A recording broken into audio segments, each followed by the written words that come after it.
This is a podcast from the Samplecast, Volume 3, Episode 71. The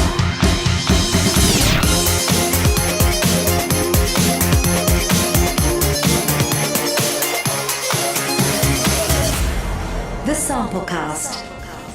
Hello, welcome back. I'm Ruben Cornell, and I'm your host for this and every episode of the Samplecast. Thank you so much for joining us. If you're listening to this show on iTunes, please take a moment to review and rate us if you can. Also, if you're only listening to the show, don't forget to watch the YouTube version. It's over there at thesamplecast.com, and that will show you exactly what all of this software looks like. You'll be able to see all the interfaces. You'll be able to see me gabbling on as well. So you'll get the full experience if you listen to the podcast and watch the show. I've been off for a few weeks, but there's been a lot of products that have been released, a lot of updates, a lot of bargains and freebies. We're going to cover many of those in this week's show. Highlights are going to be a quick review of Audiobro's Genesis Children's Choir. I really did enjoy that, so I'm going to go over some of the details later on in the show. Also, I'll be looking at Rob Papen's Go2. That's a new synth from him, and again, I've been pretty impressed by that one. There's a composer interview and full track from Yaiza, Varona. I went to see one of the plays that she scored recently in London earlier on in the week and loved it, so I was really happy that she agreed to be on the show. You can get in touch with me in many ways. You can straight up email me, thesamplecast@gmail.com, or you can hunt us down on Facebook. Just search for The Samplecast. On Twitter, the handle is @TheSamplecast. Also on Instagram, which I always forget to say, I post lots of stupid pictures on there. So let's get on with the show. Roundup.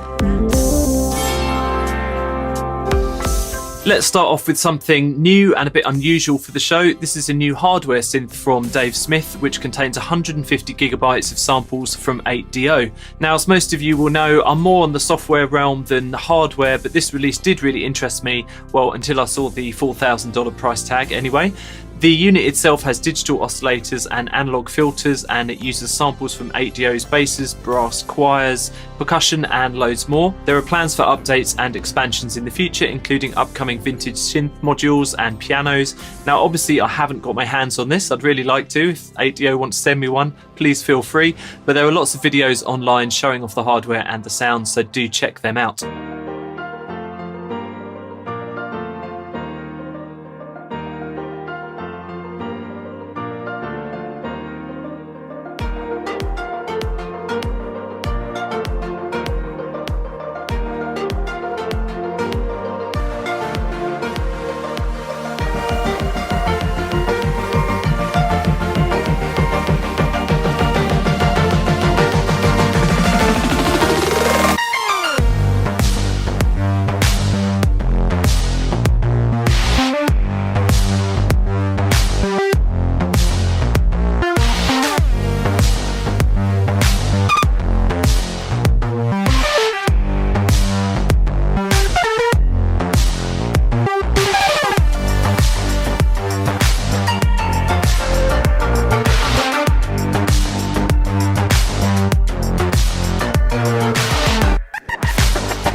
Next up, Fire Strings from Paris Sampling. This is a new library, a collaboration between Oligide Paris and Divergent Audio Group. It runs in the full version of Contact 5.7 and above. It's about 8 gigs in size and contains 128 snapshots with multiple sequences, impulse responses and engine effects.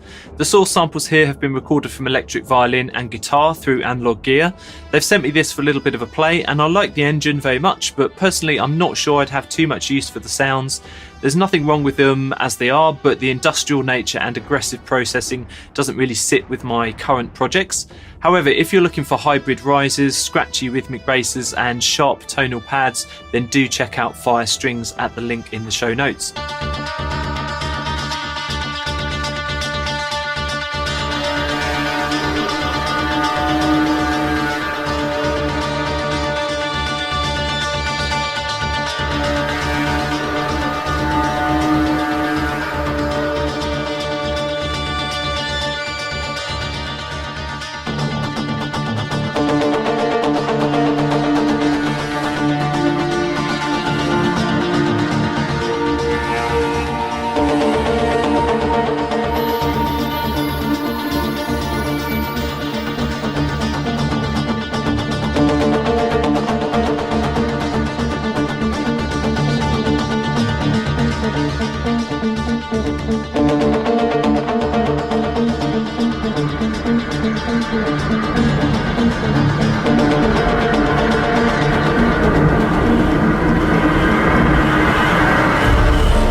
A quick mention for this retro chiptune plugin from LoopLords. This is GenetiX and contains 100 sounds from the Sega Mega Drive or Genesis console if you prefer. It's got a few onboard effects and functions, but what I really liked was the authentic recreation of the game system sounds.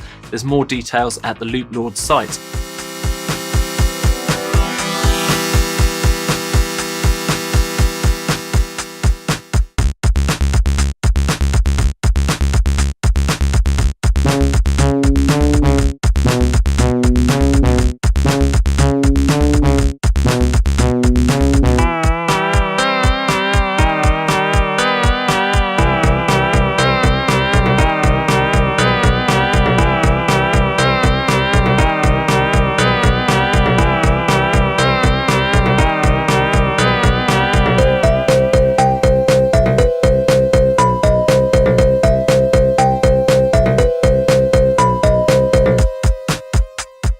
Angel Strings from Auddict next, and this new collection is 36GB in size with 11 microphone positions and features full orchestral sections, playing some unusual articulations including cluster slides, dive bombs, percussive hits and many more.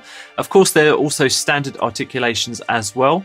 It runs in the full version of Contact and is priced at £100 at the moment, so that's a pretty good deal I thought. Auddict are working on assets as I speak for more audio and video demos, so maybe do keep your pennies in your pocket until you've seen those.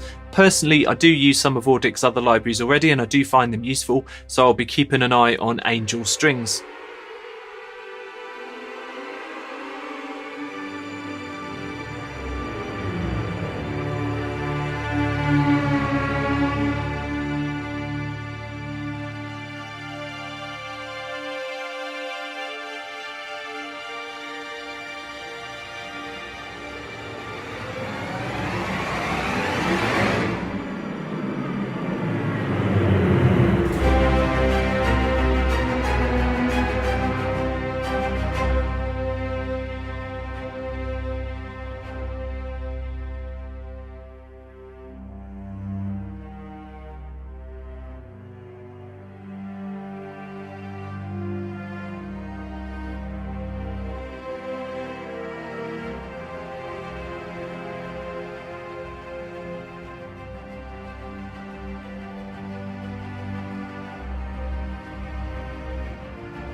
I'm always happy to report a new release from Eduardo Tarilonte. Sample library fans will know him as the hard-working and hard-drinking force behind many fantastic libraries.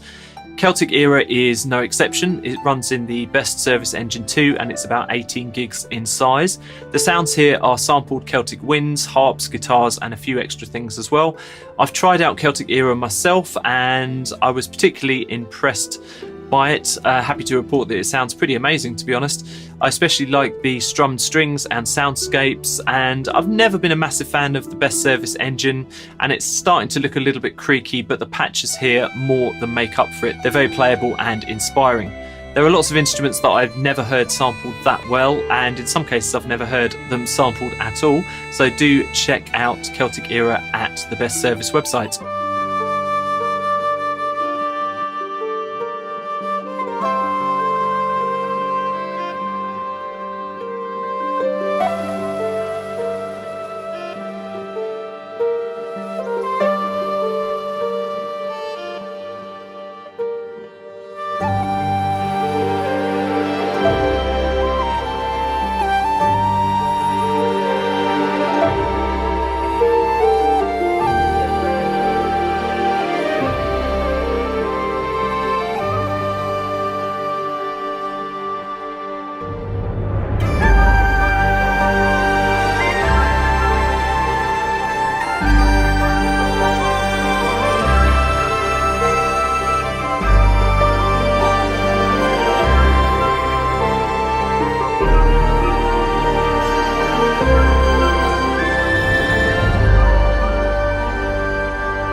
The last expansion for Heavyocity's NOVO strings made quite a splash amongst many people, myself included, and I much preferred it to the base library. Now this week sees another expansion, Rhythmic Textures, and this samples a chamber string ensemble in sections with 16 articulations and over 12 gigabytes of content, running in Contact Player 5.6.8 and above. Everything is tempo synced and there's an interesting looking texture designer to layer and manipulate the samples out of time with one another. The online videos and demos are brief, but they still give a good idea of what to expect from Rhythmic Textures, so do check them out.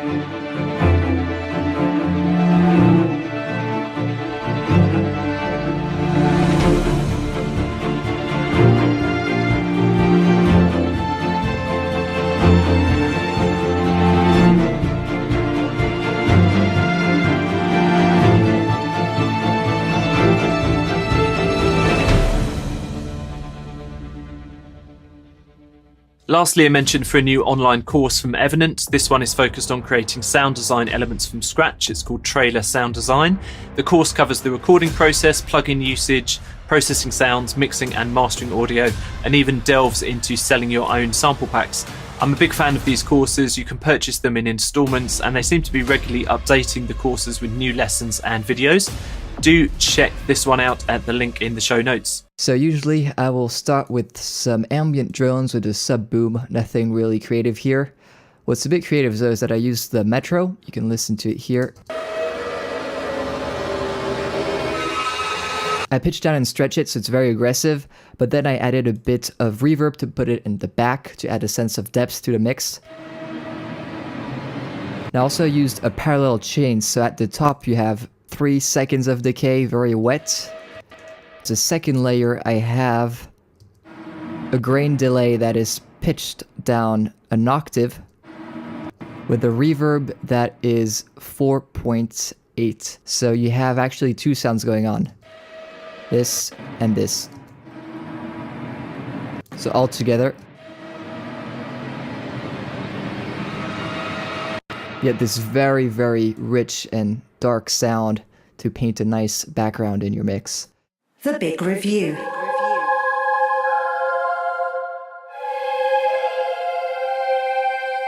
So this is supposed to be a big review, but when I received Genesis Children's Choir by Audiobro, I was pretty much rendered speechless. So actually this is going to be a pretty short review, and I'll open it just by saying, go and buy it. Audiobro are basically the developer equivalent of an Eclipse. They only appear once every few years to surprise and delight with a new library, and Genesis is no exception. It runs in Contact Player 5.7 and above, uses a brand new engine from them, and contains 22 gigs of samples. I'm not going to delve further into the details than that, as Audiobro have already put out loads of excellent videos detailing every function of Genesis, so do check them out at the Audiobro site, they're well worth a watch.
First up, the pros, and it sounds phenomenal. I have a few different children's choirs, and this is the best sounding, although not necessarily the very easiest to work with.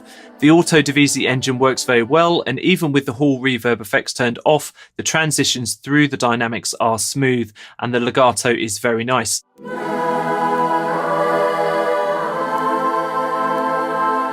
There's a bewildering array of effects and options here, way more than I had time to explore in too much detail, but it's going to keep some people happy for a long time. The look ahead function works in conjunction with your DAW's delay time control to ensure that syllable changes fall directly on the beat. That's very clever. I tested it out and it worked nicely. So there are a few cons. I did mention earlier that Genesis isn't the simplest to dive into. You will have to look up and see which key switches do what and how to easily move between the various playing styles. Also, the phrase builder takes a little bit of getting used to, and although it's versatile enough, you will have trouble spelling out specific words realistically.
The only dodgy samples I could find were in a few of the staccato recordings where the kids have hit some of the phenomes a bit too hard. Now this is no big deal, as you can really only hear them on the close mics when there's no reverb. I told you this was going to be quite a short review because there's really nothing much negative to say about it. And in conclusion, I'll just say this, do go and buy it. I'm excited to see what this new engine can do with upcoming Audiobro libraries, but in the meantime, I'll be having lots of fun with Genesis Children's Choir. Check it out at the Audiobro site. Bargain VST.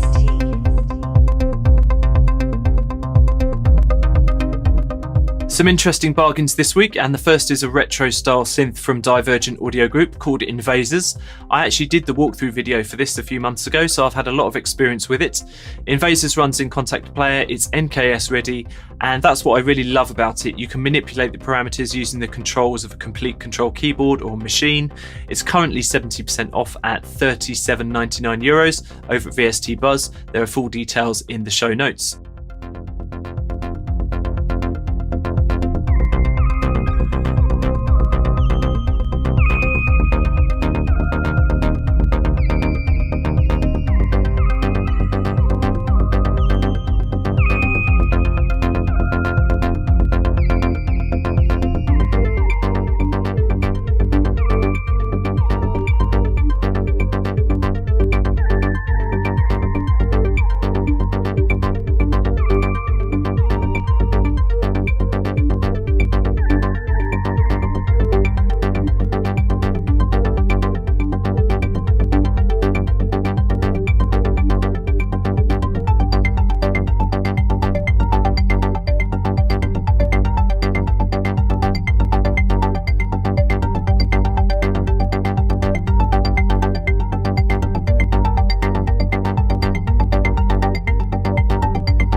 Here's another bargain that I also had a hand in. This is Kirk Hunter's Diamond Symphony Orchestra. I did a quick walkthrough of this and you can find it over at the Kirk Hunter site.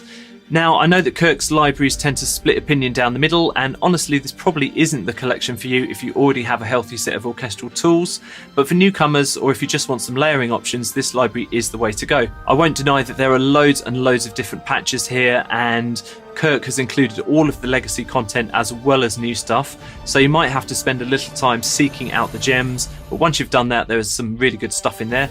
Diamond Symphony Orchestra is currently 85% off at just $74.99.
Lastly, a deal that really you shouldn't miss out on if you need some more sound design tools. This is a 4-pack of awesome libraries from Audio Imperia. They're one of my favourites. You get scenes from the Multiverse, Shredders, Trailer Guitars and Traveller Aurus.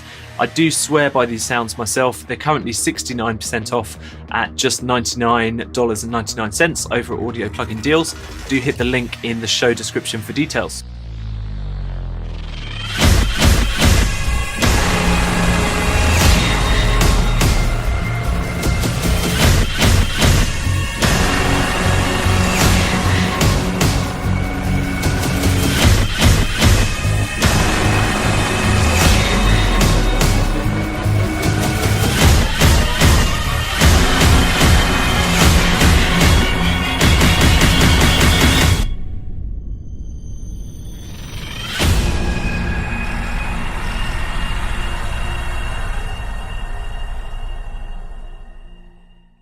Interview.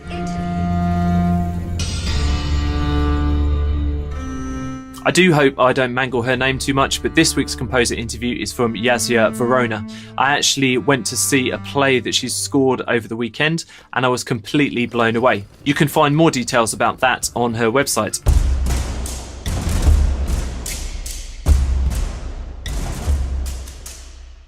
Hi, this is Yaiza Varona speaking. I'm a composer, sound designer and Logic Master Pro based in London. First and foremost, a big thanks to Ruben on the Samplecast. It's been great helping finding out deals and broadening my skill set in general. From the top of my head, in the last 7 months I might have gone for no less than 3 different deals, which significantly improved my sound arsenal, so thanks so much.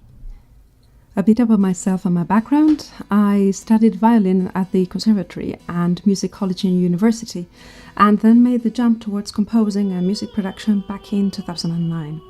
Having a background in conservatory, at first I was rather clueless, as you could imagine, about music production, so it was a steep learning curve until I found myself absolutely at home writing and producing music from a computer. In this case I use Logic. A bit more on this and productivity, composing resources in a bit, but first let me show you some music. The track is called Death. It was written to accompany one of the final scenes of a play, so it summarizes some of the elements, both music and sound design-wise, that had taken or had been presented previously in that precise soundtrack. To give you a little bit of context, the play takes place in a rural town of pre-industrial Britain, a very oppressive environment, high in social censorship, and it describes a love triangle between a young married couple and the miller of the town.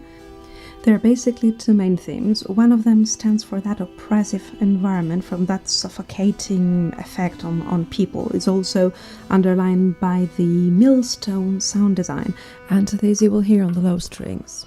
Always battling this theme, the antagonist. It's a theme supported by the violins in this case. It's expansive in nature. It starts in the play being very, very shy, and then it grows and it expands. Just as the young woman, this character, she finds her own voice throughout the play. This track summarizes the sum of both, but also all the different elements of sound design that you hear throughout the soundtrack. One is the millstone. You will also hear horses. In this case, they stand for desire throughout the play, for different reasons, but one of them is that the husband, who's also pretty abusive and has lots of affairs on his side, spends a suspicious amount of time in his stable, taking care of his horses.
In case you were wondering, this track covers the final sequence of murder and sex, where the two lovers kill the husband. Now, for the interesting bits of creative process, production flow, tips, productivity, I focus on having a transparent workflow. For me, this is the most important thing. From the ideas in my head to the final web file. This allows me to keep that essence pure when experimenting, which I tend to do a lot. I simply have no time nor energy to waste in this, and in order to find these ease, for me it's instrumental to master the work tools I use the most. I find that ideas in my head are fragile, and if I don't exorcise them, so to speak, quickly and hassle-free, I tend to lose the freshness of those ideas. So for me, it's instrumental that there is no pause between whatever I have in my head and an immediate, tangible consequence of those ideas. Hence why I did all the Logic certifications, so I'm totally at home in that platform, in the platform that I spend so many hours a day on. So for me, having a pragmatic setup that serves the way my brain thinks, every composer is different, definitely, and that way only, it's absolutely paramount. In this case, knowing my libraries of choice inside out, knowing all my keyboard shortcuts, not using an idle mouse movement. And I always find that if you're hesitant about trying some other alternative, it's because you don't have a fast, efficient way of doing that task. There should be no thinking behind what if, but rather an interrupted flow, and anything to make that process transparent, it's worth it.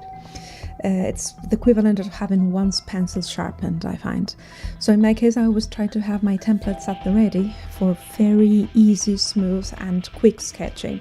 I do not use huge templates, but rather modular sub-templates with the usual aspects that I use for very quick sketching, and I can implement them very easily in Logic. In this case, I do not have a big template with everything loaded on, but rather small instances. In these simple sub-templates, I have the libraries that I use the most exactly as I want them configured.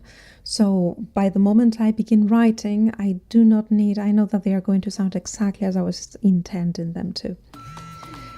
The three top libraries, or rather I would say sample developers, that I tend to use all the time are any vocal or string library by Eduardo Tarilonte for writing melodies, any strings from Embertone and for piano or writing down quick harmonies, the cinematic ground from Antisample. The reason why I use this library so much, Chevanai, for example, it's because they are so playable. I know that I own that instrument inside out. They're very nuanced, they're incredibly responsive, and they make that process of getting my idea into sound very quickly and hassle-free. Stilistically, I love to hear the detail, the closeness of the instruments. Perhaps because of having been a violinist, that you have the instruments so close physically to you. It's something that I enjoy a lot. It's not particularly realistic, or not necessarily realistic production-wise, but neither is slow-mo, and here we are. So, even with a classical background, I have progressively abandoned the notion of working with notes, unless of course I'm writing for a live orchestra.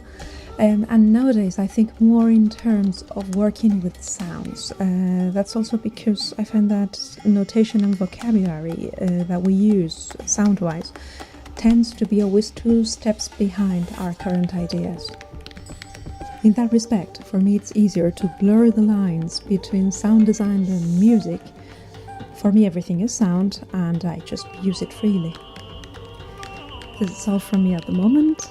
If you have any further questions about Logic, productivity, or if you have any further curiosity about my work, if you are London-based or New York-based, you can catch Secret Life of Humans that I did the soundtrack for in London in April or off-Broadway in June.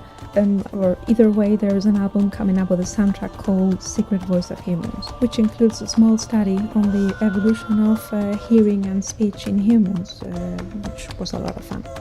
Anyway, thanks again and happy writing. Free VST. A couple of cool little freebies this week. The first is River Harp from Performance Samples. Now, Performance Samples have got a new cello library coming out quite soon, but in the meantime, they've released this free one. It provides some lovely underscoring textures and glissandi and loads up in the full version of Contact 5.5.1 and above. This one is highly recommended. Download it at the Performance Samples site.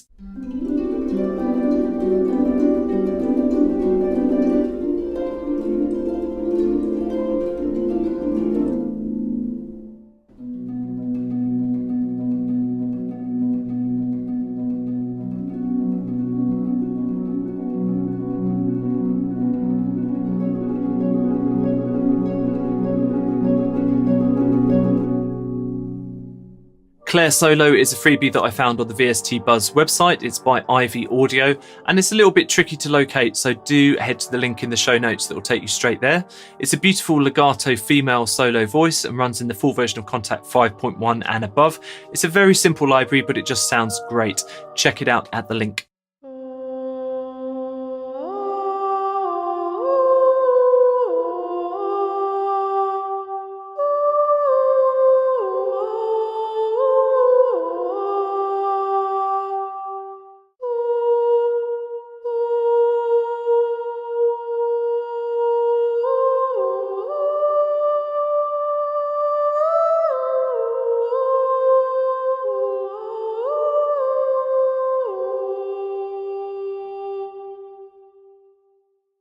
The Big Review.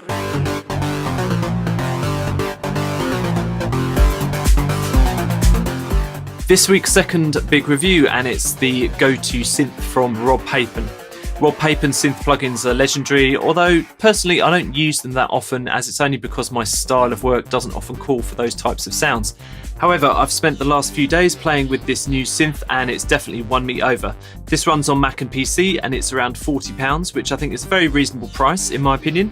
It's billed as a simple to use synth, although I'd have to say that some experience of synth programming is necessary to get the most out of it.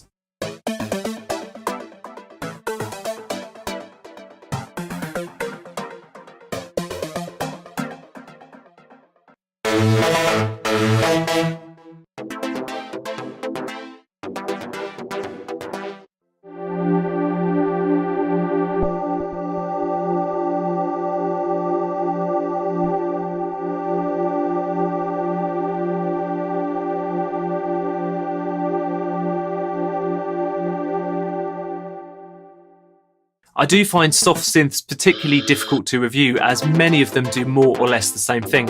As you'd expect, there are the usual controls here for waveform selection, filters, envelopes and effects. However, a few of the sections of the interface did really catch my attention. You can automatically morph between two waveforms as they play in many different ways, and that's really easy to do. There's also 7 different morphing modes, and the XY graphic is an excellent way of keeping tabs on what's going on. The preset manager is comprehensive and it's really easy to find and save favourite presets from the hundreds of different ones available. The arpeggio section also deserves a special mention. It's got an automatic chord section, as does the play section of the interface, and this is useful for quickly setting up fun progressions and riffs, good for house chords, that sort of thing. So how does Go2 actually sound? Well, it sounds like a very capable soft synth with clean waveforms, and many of the presets were takes on classic digital workstation sounds that I was very familiar with. It did take a bit of tweaking to push things into the unknown, but the basic stuff is superb.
If I was going to be extremely fussy, and some people will know I am extremely fussy, there are a couple of things I'd like to see in a version 2 of the synth. It would have been nice to have been able to change the colour scheme or skin the synth panel a bit like you can with Silent. Also, a scalable interface would have been fun, and especially because I work on quite big monitors, would have been nice to expand that out. Sounds overall are very nice, but I usually put some sort of plugin on my synths to bring out the bite and harmonics, something like Sausage Fattener. Now there is a distort control in the amp section of Go2, which I was hoping would lend that kind of quality, but to be honest I found that a little bit disappointing. It was a little clean sounding for my taste. In conclusion, Go2 is a winner, especially at the price point of around £40. There's very little wrong with this synth, as long as you take it for what it is, a pretty comprehensive and easy to understand workhorse, although it's certainly not for absolute beginners. Okay, it doesn't do anything super innovative, but that's not really the point. Just like the name, I can actually see it becoming my go-to synth for many things. The sounds and functionality are great, but over and above that, it's an excellent platform to actually learn the basics of working with synths. The explanatory graphics can actually help you understand the processes of synthesis, and I think that's a great thing. So as a learning tool, I'd also recommend it. Go and check it out at the link in the show notes. Developer update.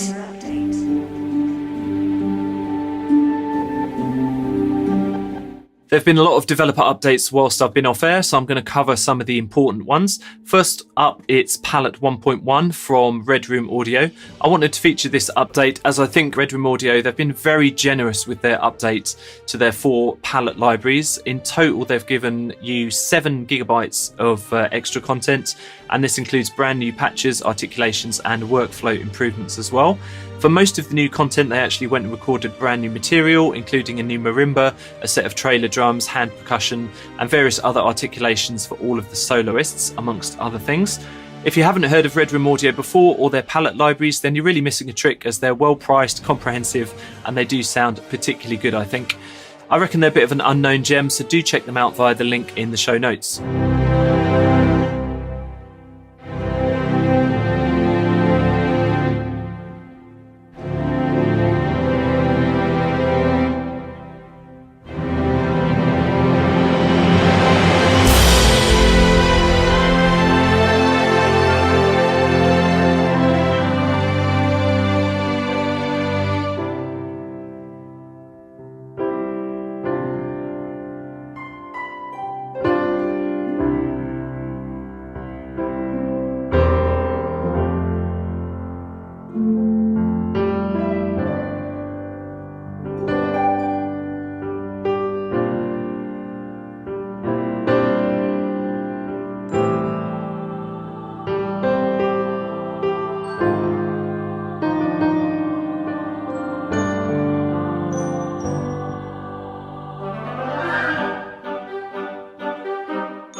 Loopmasters have completely overhauled their Loopcloud service, which now gives access to the entire Loopmasters catalogue right within your DAW. You can now stream all the samples, match them to your track key automatically, and buy them as well, all from within the app, which is linked directly into your DAW.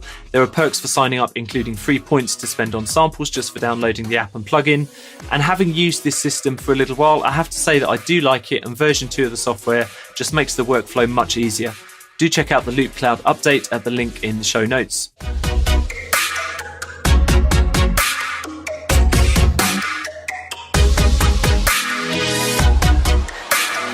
Orchestral Tools have completely redesigned their First Chair string library, which I reviewed all the way back in Samplecast 13 a couple of years ago. The update is a whole new download and fixes many of the small issues that I had with the library back then. To me, this still remains one of the finest solo strings collections out there, so I was happy to see that an update is free for existing users, and there's more info at the Orchestral Tools website.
And lastly, a very quick mention for Spitfire's reworking of their various chamber strings expansions into Chamber Strings Professional. This includes 4 additional mic positions and new stereo mixers from Jake Jackson.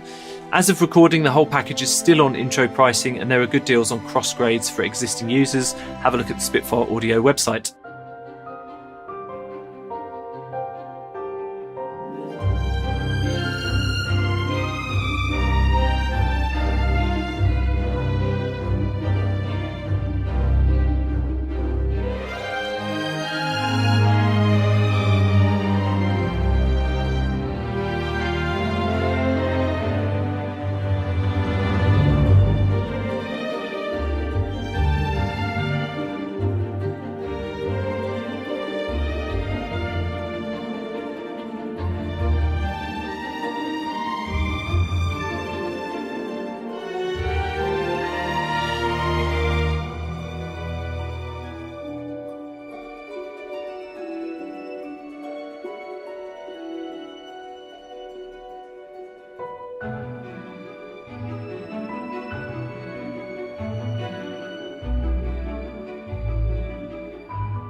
Thanks so much for checking out the show. If you'd like to learn more about me and the show and everything that I do over here, just head to the website. It's thesamplecast.com.